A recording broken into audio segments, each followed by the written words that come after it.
you already know who my guest is. So, but I called out to Wholesale House and asked my son and Bob to come. Well, Mark went out to Phoenix to see his daughter. So Bob said he's second choice, but he wasn't second choice. And Mark said, when I told him, he said, well, I'll just tell Bob, he'll come talk. I said, oh, great. He said, yeah, but he said, if you only got a half hour, Bob might not get it finished. So anyway, Bob Weatherhead, the Wholesale House. Oh, what a great introduction. I want to thank Rotary, thank Paul for having me here.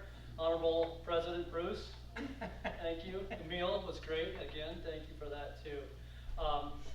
I am here, second choice, to talk about, I work closely with Mark, and it's a great relationship out there, so when he asked, I said sure. I'm here to talk about the Wholesale House, a business in town. If you're not familiar with us, 46 years we've been in business. And it started as kind of truly, I mean, guys that know Steve and Mary Height, they're the owners of the Wholesale House. You can fact check me because my memory's not great either, but all of you guys know, a lot of you know them. But it's a true kind of rags to riches story, if there ever was one. So yeah, 46 years ago, Steve and Mary Height started the business in 1978 out of their house while they were still working full-time jobs at Dietrich Industries, which is where Sabre is now. They would sell car stereo, pens, watches at a flea market on weekends. It wasn't long before Steve and Mary figured out that they could make more money in 2 days at a flea market than they were making 40 hours times 2 in a steel mill.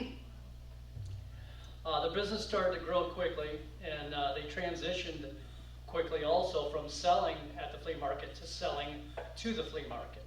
So now they were becoming a distributor, and they just parlayed that into that business, and it worked out great. They produced their first catalog, which was basically a few-page flyer. Dang it, I forgot. I had catalogs to bring to everybody. I'm sorry. It turned into the big catalog that we have now, but it started off as just a flyer, and as they say, the rest is history. Advertising, that type of advertising has changed over the years with websites and social media and email, as many of you know. And although we employ all those methods of advertising, our brick and mortar customers still like to have that book in their hands and see all the products that we carry. In the early 80s, 1980s, Wholesale House, TWH, needed more room, so they moved to a Hicksville downtown storefront that served as a warehouse and a retail outlet for a short time. Can you guys remember, what were they in, where the bargain box was? Yes, they're in the bargain box, and then they're in that, and the two adjoin end up with 3 buildings altogether Right. and connected them. I wasn't with them yet, but that's where they started in town, other than outside their house. In 1987, we moved to the current location on High Street, across from Casa there. And I can remember when we moved out there, they thought, you know, they're never going to outgrow this warehouse or this manufacturing facility. It was Parker Commercial Sharing Company. But not long after, we added 22,000 square feet with expansions in 1992 and 95. I should explain, we're a wholesale distributor. We don't sell to the public, so that catalog we have is for our dealers. We sell to dealers who are reselling our product. And I'll get to what kind of product we sell in just a little bit. But so we added those 2 warehouses onto what we have out there already in 92 and 95. In 1995, we also expanded our footprint in the East Coast by adding a second location in Jacksonville, Florida, where myself and my family moved to open 25,000 square foot facility.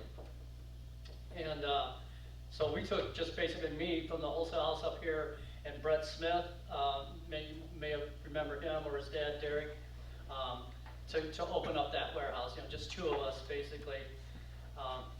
Quick story about that move.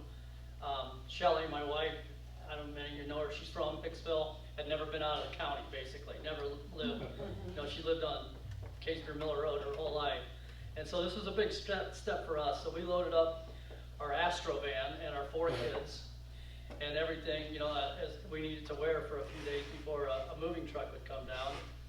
And we were following Brett in his Corvette. If you remember, he had nice sports cars. So he had his Corvette.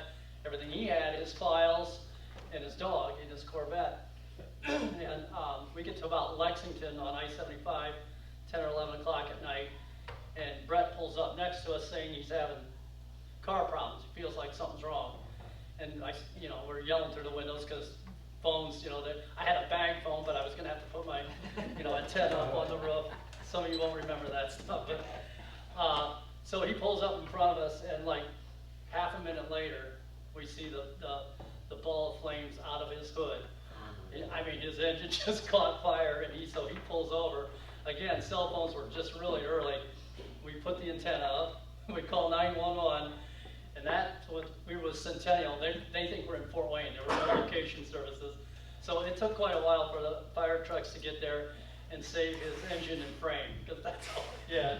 But he was scrambling out of there with his dog, his luggage, his files, his business files. And so now he's piling into an Astro that's already full, and we have to make the rest of the trip smelling like smoke. Anyway, that was a great way to start that experience with the Clampets of Hicksville. So we are basically our customer's warehouse, and the Florida location gave us the ability to cover nearly the entire U.S., eastern U.S., with 2-day shipping. So that was a big advantage of us. Up here, we couldn't get to the southeast in a timely manner. We've added on twice more to the Ohio warehouse, bringing that location to 91,000 square feet out there. It doesn't look like it does it when you drive by on the road, but there's a lot of square foot under total. So the totals are about 115,000 between both warehouses. 2021, we briefly opened an Arizona warehouse, but we closed that shortly after in 2023. It wasn't producing the additional business that we thought we'd get from the East Coast, and the post-COVID costs were really excessive. It was high rent out there. Excuse me. So, car audio and video, I got one right here first, thanks, had always been our focus, and we remain the largest 12-volt distributor of sound and video. We carry 10,000 SKUs, or model numbers, and which is about double what we have in the past. The 12-volt car stereo market has been slowly changing over the past decades, with higher quality stock sound systems in cars, more intricate technology to work around, and less interest from kids in upgrading or modifying their car audio sounds. Many of you will remember, you got a car when you were 16, and the first thing you did was upgrade the audio system by putting a pair of 6x9s in the back deck, right, an amplifier, and car audio. It has, the movement in the car audio has influenced our efforts to make strategic moves to diversify our product mix. Some of the new lines we carry are tools, air guns, knives, camping, and all types of outdoor supplies.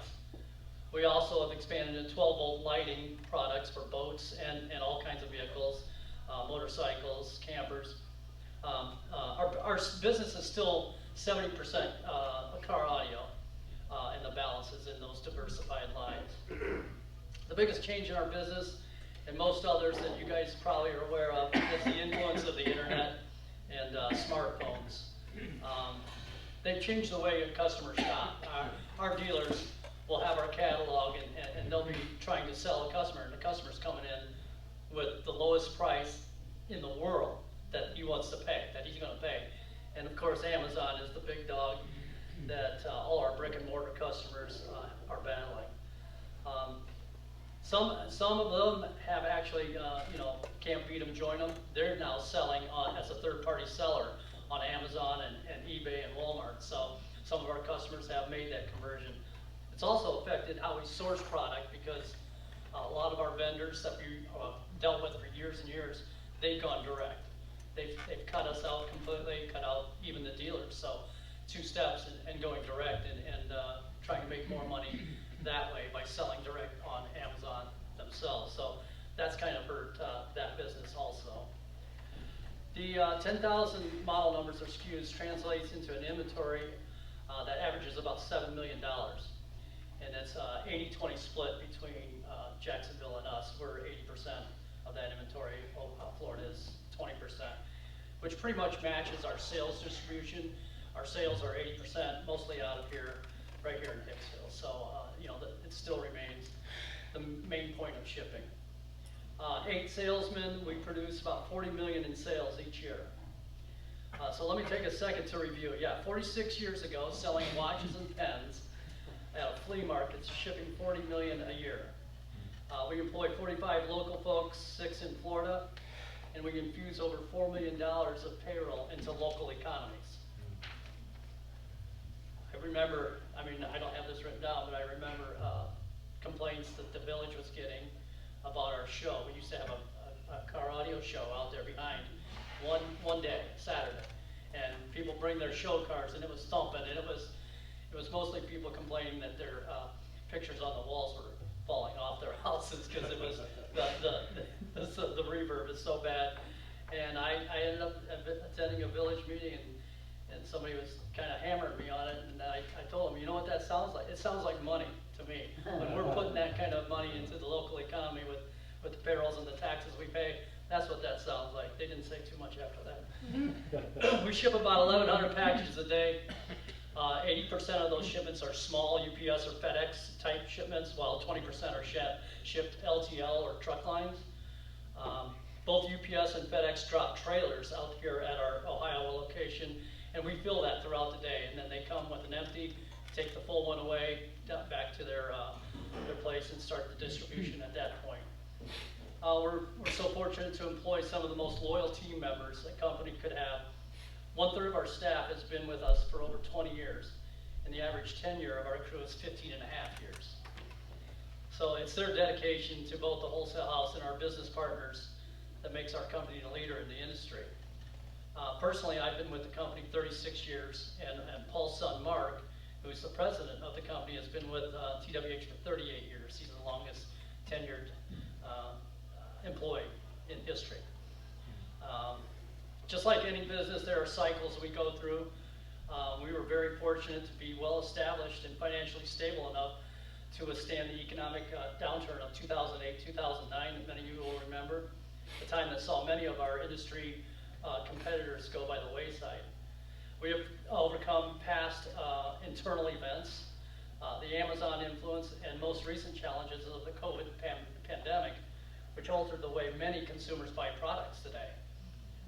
As you know, you can order and pick it up. You don't have to go to a store anymore and buy anything.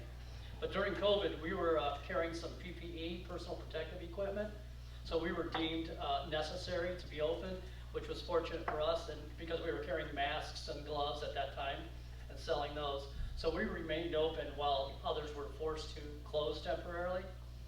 And we saw an initial downturn in sales and then an unprecedented explosion of sales for the rest of 2020 and 21, setting record sales for years in those years. But we have settled back into more normal sales numbers for the past couple of years. I know I can speak for the entire company when I say we appreciate Steve and Mary Height and all they've done to establish and maintain a company that has been so good to the employees and so vital to this community. Once again, thanks Paul for having me. Thanks Rotary for having me. Is there any questions about the Wholesale House or what we do out there? I know you talked about camping and outdoor gear. Do you sell any like hunting or fishing equipment? Yeah, we do. Lots of fishing rods and reels and nets and that type of thing. Yeah. Okay. Any hunting gear or hunting? A little bit, some camo, some bags, a lot of ammo bags and boxes, Okay. that type of thing. Now there were guys, you sell wholesale, so there were, I know in the past there were people in Hicksville that, I guess you'd say distributors or whatever, that the local person could a lot of times get stuff through. Are there any around here yet, or? Yeah, Mike Myers still kind of So, operates okay. like that. If you wanted something, you could see him about getting something, and he buys it from us as his company, through his company. Does Keenan still work out there? No, No. he doesn't, no. Yes, sir. Bob, I think for years anyways, are you guys the largest, were you the largest seller Yeah, nationwide, that was a claim that we still, I mean, if you think about that, that market has shrunk quite a bit, but we're still a major player in 12 volt, we call it 12 volt industry, car audio, we call it video and lighting. So, yeah, we're still, I don't know, Steve, if you knew Steve Hyde, he could make a claim and make you believe it, right? So, I'd say we're still a major player in that industry, so. Yeah.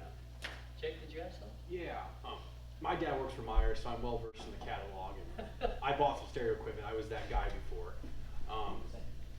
Has that came around any, as far as what's on? All those companies folded, a lot of them. They didn't, yeah, so they didn't fold. Some are bought out by other companies. There are fewer and fewer car audio companies out there, and some, like I said, have gone direct to consumer, and so they've kind of cut us out a little bit that way. So that's why that part of our market is shrinking, and that's why we continue to diversify. We're always looking for other lines to carry. Yeah, I didn't know if it ever come around or not, but You well, know- there was like 80 pages for stereo equipment, and then there's like 4 now, or Yeah. That's probably not that few, but Yeah. The catalog you saw, we kind of highlighted what we had diversified in. We've gone through some phases with the catalog. Right now, the catalog has everything in it. I apologize for not bringing that out, but it's really nice. It's thick.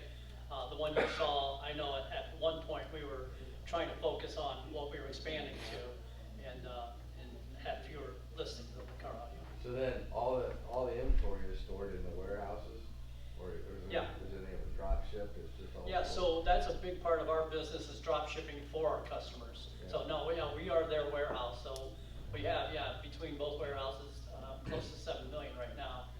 And so a company who wants to partner with us can call, and mostly it's not call, it's all digital now. They send in their orders, they send in labels, or we print labels for them.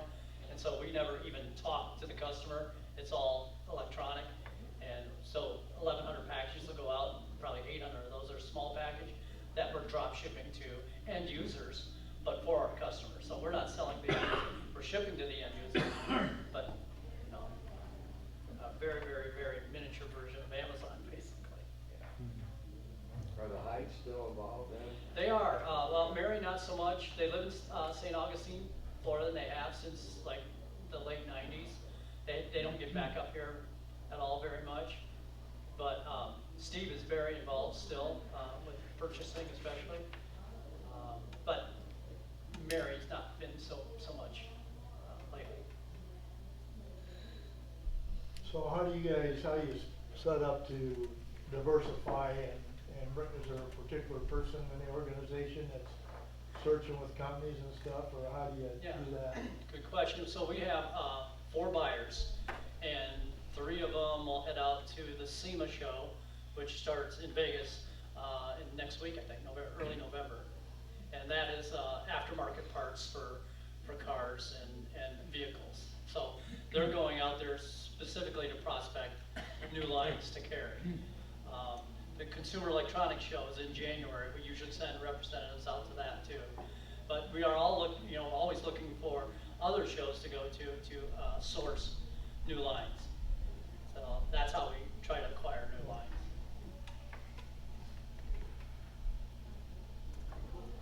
Questions? All right, thanks, sir. Thank you, Bob, and any of those that, most of you didn't have a chance to know Steve Hyde, but you missed an exciting opportunity. What a character. And it's so neat, that story is so neat. I mean, and a lot of us were here and witnessed it, how this guy went from what he was to, I think he was only like a few hours away from a college degree in something, wasn't he? Yeah, I mean, one or two classes. I don't know, what a character if you didn't know him, but I want to Story thank about it. Bob, pardon me? Go ahead. I want to thank Bob, and his family's all been very active in the community and done so much for Hicks. We're so happy to have him, a former Antwerp guy, and we're so happy to have Bob and his family here and have Bob involved the Wholesale House. And the Wholesale House, again, for what they do for the community. A lot of it you don't see, but they do a lot, and will continue, I'm sure, and hopefully you guys become members. But Paul, thank you for bringing Bob and I'm the gonna whole share one house. story, Bruce. One Okay. story that was kind of interesting is at one time Steve and Mary were living out in a, this was just, I think they were still working at Dietrich, but they were living out in the country and they were dirt poor. And they had nothing, and the lady would take meals and stuff over to them. I mentioned her name, but she eventually, after everything, they come and repo these cars. Steve tells the story. It's a lot more fun here than Steve's telling it. Yeah, he can tell a story. Yeah, they repoed his car, and he was mad because it just had a full tank of gas. And anyway, so this lady would take food and stuff over, and then later on, when business took off, they hired her. She came to work for him. That was kind of neat. Yeah, it was neat. There's lots of stories that could be told, but what a character. But anyways, we're thankful to have them in our community. They could have gone anywhere. Imagine when you're successful, other towns and countries will offer you, or countries, but towns trying to lure your way, and we're just glad they stayed here and glad for their employees. With this, thank you for the program, Paul. With this, if we'd all stand, we'll be dismissed by the Pledge of Allegiance.